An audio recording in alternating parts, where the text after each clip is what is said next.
Welcome to எண்ணும் எழுத்தும்.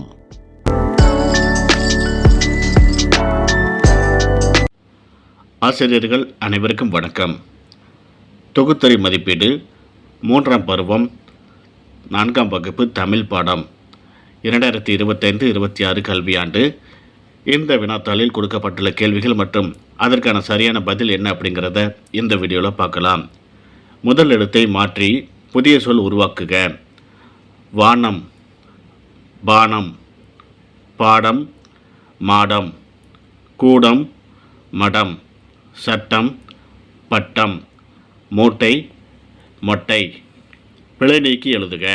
வெண்ணில் பறக்கும். எழுத்துக்கள் இங்கே 2 சுழி அந்த எண்ணுக்கு பதிலாக 3 சுழி எண் இந்த மாதிரி மாற்றி போட்டிருக்காங்க. ராவும் அதே போல் மாற்றி கொடுத்துருக்காங்க. நம்ம சரியானதை நம்ம பக்கத்தில் கோட்டில் எழுதி காட்டியிருக்கிறோம் பாருங்கள். வெண்ணில் பறக்கும், புயல் மழை, அறிவியல் விழா, பாரம்பரிய விளையாட்டு, பல்லாங்குழி. குறிப்புகளை படித்து விடை எழுதுக அப்படின்னு கேட்டிருக்காங்க. கீழே பாருங்கள். கீதத்தில் உண்டு, பாதத்தில் இல்லை, மறையில் உண்டு, மறையில் இல்லை. இதுக்கு சரியான விடை கீரை. ஆவண்ணா பத்தியில் உண்டு, கத்தியில் இல்லை, செடியில் உண்டு, செவியில் இல்லை. படி. கூட்டில் உண்டு, பாட்டில் இல்லை, படையில் உண்டு, பசையில் இல்லை. கூடை. குடத்தில் உண்டு, படத்தில் இல்லை, களிப்பில் உண்டு, களிப்பில் இல்லை. குழி. வாரத்தில் உண்டு, காரத்தில் இல்லை, பகையில் உண்டு, படையில் இல்லை. வாகை. நிறுத்த குறியிட்டு எழுதுக. அது என்ன அழைப்புதல் ஐயா? அது என்ன அழைப்புதல் ஐயா? கடைசியாக கேள்விக்குறி போடணும். நம்ம போட்டிருக்கோம் பாருங்கள். 2வது மாசில்லாத உலகம் படைப்போம், ஒரு ஆச்சரியக்குறி. மகிழ்வான வாழ்வு பெறுவோம், 2 ஆச்சரியக்குறிகள். 3வது பாட மட்டுமா செய்தது, ஒரு கேள்விக்குறி. பாடிக்கொண்டே ஆடவும் செய்தது, ஒரு முற்றுப்புள்ளி. அடுத்தது நான் நலம், ஒரு முற்றுப்புள்ளி. நீ அங்கு நலமா, ஒரு கேள்விக்குறி. 5வது கல்லாட்டம், கமா, ஐந்தாங்கல் போன்ற விளையாட்டு விளையாடலாம், ஒரு முற்றுப்புள்ளி. அடிக்கோடிட்ட சொல் விடையாக வருமாறு வினா அமைக்க அப்படின்னு கேட்டிருக்காங்க. மின் விளக்கை கண்டுபிடித்தவர் தாமஸ் ஆல்வா எடிசன் அப்படின்ட்டு தாமஸ் ஆல்வா எடிசன் அதுக்கு கோடு போட்டிருக்காங்க. அது பதிலாக வரக்கூடிய வகையில் ஒரு கேள்வியை நம்ம உருவாக்கியிருக்கிறோம். மின் விளக்கை கண்டுபிடித்தவர் யார் அப்படின்ற ஒரு கேள்வியை நம்ம எழுதும்போது அதுக்கு பதில் என்ன அப்படின்னா அந்த கோடு போட்ட அந்த வார்த்தை பதிலாக வரும். இதே போல் எழுத சொல்லியிருக்காங்க. 2வது பாருங்கள். மேகம் மழை தர தயாராக உள்ளது. இதுக்கு சரியான கேள்வி மழை தர எது தயாராக உள்ளது? தந்தையும் மகனும் மலைப்பகுதிக்கு சென்றனர். தந்தையும் மகனும் எங்கு சென்றனர்? வளவன் மாலையில் கைப்பந்து விளையாடுவான். வளவன் எப்போது கைப்பந்து விளையாடுவான்? அம்மா தக்காளி வாங்கி வர சொன்னார்கள். அம்மா என்ன வாங்கி வர சொன்னார்? உரையாடலை நிறைவு செய்க. முகிலன், அகிலா வா விளையாடப் போகலாம். சரி வருகிறேன். நான் நேற்று புத்தக கண்காட்சிக்கு சென்றிருந்தேன். அப்படியா, என்ன புத்தகங்கள் வாங்கினாய்? சிறுவர்கள் கதைகள் புத்தகம். நன்று, நானும் நாளை அந்த புத்தகங்களை வாங்குவேன். சரியான சொல்லால் நிரப்புக.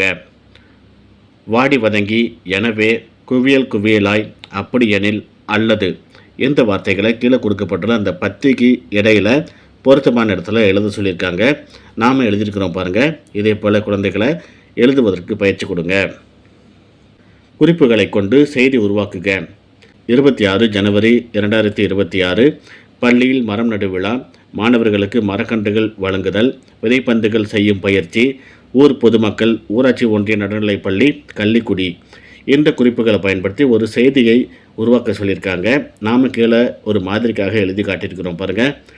கள்ளிக்குடி ஊராட்சி ஒன்றிய நடுநிலைப் பள்ளியில் ஜனவரி 26, 2026 அன்று ஊர் பொதுமக்கள் முன்னிலையில் மரக்கன்றுகள் வழங்குதல், விதைப்பந்து செய்யும் பயிற்சி ஆகியவை மாணவர்களுக்கு வழங்கப்பட்டது.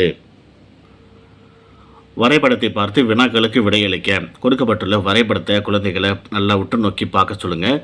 கீழே கேள்விகளை பாருங்கள். மருத்துவமனையின் டேஸ் திசையில் விமான நிலையம் உள்ளது, வடக்கு. காவல் நிலையத்தின் டேஸ் திசையில் பள்ளி உள்ளது, மேற்கே. 3வது காவல் நிலையத்தின் தெற்கு திசையில் அங்கன்வாடி மற்றும் மேற்கு திசையில் பள்ளி உள்ளது. 4வது, வரைபடத்தில் உள்ளவற்றைப் போல் உன் ஊரில் உள்ள பொது இடங்கள் யாவை? பள்ளி, அங்காடி, அஞ்சலகம், உணவகம். இதே போல் குழந்தைகள் அவங்க ஊரில் உள்ளத முக்கியமான அந்த அமைப்புகளை இங்கே எழுதிக்கலாம். பத்தியைப்படுத்தி விடை எழுதுக. கீழே கொடுக்கப்பட்டுள்ள அந்த பத்தியை குழந்தைகளை வாசிக்க சொல்லுங்கள். இதிலிருந்து கீழே கேள்விகள் கேட்டிருக்காங்க பாருங்கள். கன்னியாகுமரியுடன் பொருந்துவது எது?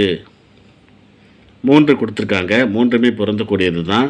கடைசியாக இவை அனைத்தும் அப்படின்னு கொடுத்துருக்காங்க. அதை நம்ம வண்ணமிட்டிருக்கோம். முக்கடல் இச்சொல்லை பிரித்து எழுத கிடைப்பது 3 கூட்டல் கடல். 3வது, இப்பத்தியில் உள்ள இணைப்பு சொல்லை எடுத்து எழுதுக. எனவே. கன்னியாகுமரியை முக்கடல் சங்கமம் என்று கூறுவது ஏன்? வங்காள விரிகுடா, அரபிக்கடல், இந்திய பெருங்கடல் எங்கு இணைகின்றன? நீங்கள் செல்ல விரும்பும் சுற்றுலாத்தலம் எது? கன்னியாகுமரி. உங்கள் குழந்தைகள் சொந்தமாக சிந்தித்து இந்த இடத்துல எது வேணாலும் எழுதிக்கலாம். உங்கள் பிறந்த நாளுக்கு புத்தகம் பரிசளித்த நண்பனுக்கு நன்றி கூறி கடிதம் எழுதுக. இடம், உங்கள் குழந்தைகளுடைய ஊர் பேரை போட்டுக்கலாம். நாள், இன்றைக்கு தேதியை போட்டுக்கலாம். அன்புள்ள நண்பனுக்கு, நான் இங்கு நலம், உன் நலம் அறிய ஆவல். எனது பிறந்த நாளுக்கு பரிசளித்த புத்தகம் மிகவும் பயனுள்ளதாக உள்ளது. பயனுள்ள பரிசளித்தமைக்கு மிக்க நன்றி. இப்படிக்கு அன்புள்ள. உங்கள் குழந்தைகள் பெயர், உரைமேல் முகவரி. இந்த இடத்துல நண்பருடைய பெயர், முகவரியை எழுதிக்க சொல்லுங்கள். படத்தை பார்த்து 5 தொடர்களை உருவாக்கி எழுதுக. கொடுக்கப்பட்டுள்ள படத்தை குழந்தைகளை பார்த்து இது சம்பந்தமான ஒரு வாக்கியத்தை உருவாக்கி காட்ட சொல்லுங்கள். இதே போல் 5 வாக்கியங்களை உருவாக்கி பக்கத்தில் கோட்டில் எழுத சொல்லியிருக்காங்க. அவர்களாகவே பார்த்து சிந்தித்து எழுத வேண்டிய பகுதி இது.